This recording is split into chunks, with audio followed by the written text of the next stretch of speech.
Assalamualaikum warahmatullahi wabarakatuh. Bagaimana kabarnya anak-anakku semuanya? Mudah-mudahan kalian dalam keadaan sehat walafiat. Baiklah anak-anakku, hari ini kita akan belajar bersama Bu Momis materi IPA tema 2 subtema 3. Manfaat adaptasi makhluk hidup bagi manusia dan lingkungan. Anak-anakku, setiap makhluk hidup memiliki kemampuan beradaptasi untuk bertahan hidup. Kemampuan itu ditandai dengan bentuk atau struktur khusus dari makhluk hidup tersebut. Bentuk atau struktur khusus tersebut juga bermanfaat bagi manusia dan lingkungannya. Nah, apa sajakah manfaat adaptasi makhluk hidup bagi manusia dan lingkungan?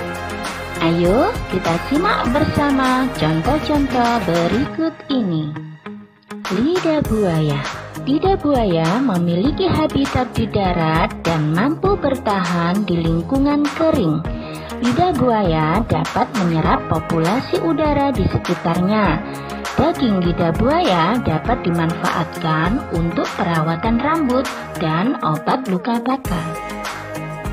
Selanjutnya, tumbuhan bakau.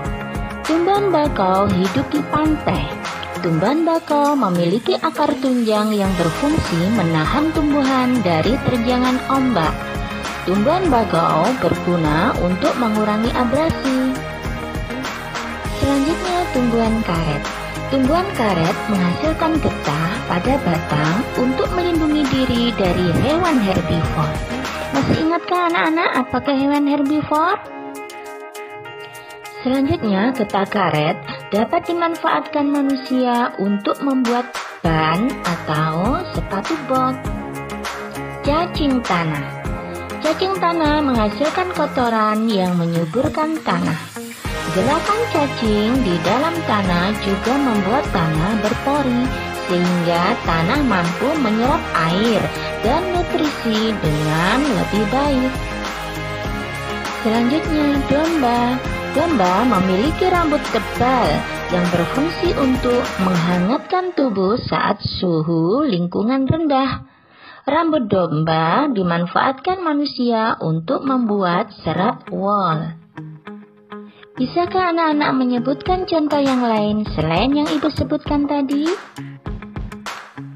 Baiklah anak-anak, kita lanjutkan dengan pelestarian hewan dan tumbuhan berdasarkan lingkungan hidupnya.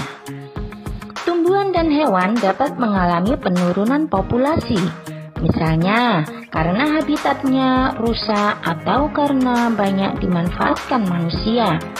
Jika tumbuhan dan hewan tersebut tidak dilestarikan, tumbuhan dan hewan tersebut akan menjadi langka. Terlebih jika tumbuhan dan hewan tersebut termasuk endemik, artinya tumbuhan dan hewan tersebut hanya dapat ditemukan di satu tempat dan tidak dapat ditemukan di tempat lainnya. Tumbuhan dan hewan yang dilindungi biasanya adalah tumbuhan dan hewan langka. Apa saja tumbuhan dan hewan langka di Indonesia? Bagaimana cara melindunginya atau perlindungannya? Baiklah, kita simak slide berikut ini. Rafflesia atau padma raksasa. Rafflesia adalah tumbuhan parasit yang terkenal karena memiliki bunga berukuran sangat besar, bahkan merupakan bunga terbesar di dunia. Rafflesia mengeluarkan aroma busuk seperti bangkai untuk mengundang hewan penyerbuk. Rafflesia dapat dilindungi dengan cara melestarikan dan tidak merusak tempat hidupnya, misalnya dengan dijadikan taman nasional atau taman konservasi. Berikutnya adalah tumbuhan cendana. Minyak dari kayu cendana banyak dimanfaatkan untuk bahan baku pembuatan parfum dan aromaterapi. Tumbuhan cendana termasuk tumbuhan langka karena sulit untuk dibudidayakan. Peran kita sebagai masyarakat untuk melestarikan cendana, misalnya dengan mengurangi penggunaan minyak cendana. Peran pemerintah misalnya menetapkan kawasan konservasi bagi tumbuhan cendana. Berikutnya orang utan. Orang utan adalah hewan endemik yang hidup di hutan tropis Indonesia, misalnya di Sumatera dan Kalimantan. Orang utan menjadi langka karena perburuan dan kerusakan habitat, misalnya karena pembuatan perkebunan dan pembukaan jalan. Upaya pelestarian orang utan antara lain melindungi orang utan di penangkaran, menjadikan habitatnya sebagai kawasan konservasi, dan mengembalikan fungsi hutan. Selanjutnya, gajah Sumatera. Gajah Sumatera adalah hewan endemik di Pulau Sumatera. Gajah Sumatera termasuk hewan langka akibat perburuan dan berubahnya fungsi hutan menjadi pemukiman dan perkebunan. Upaya pelestarian gajah Sumatera oleh pemerintah antara lain menetapkan beberapa wilayah sebagai pusat konservasi gajah Sumatera, misalnya Taman Nasional Waikambas di Lampung.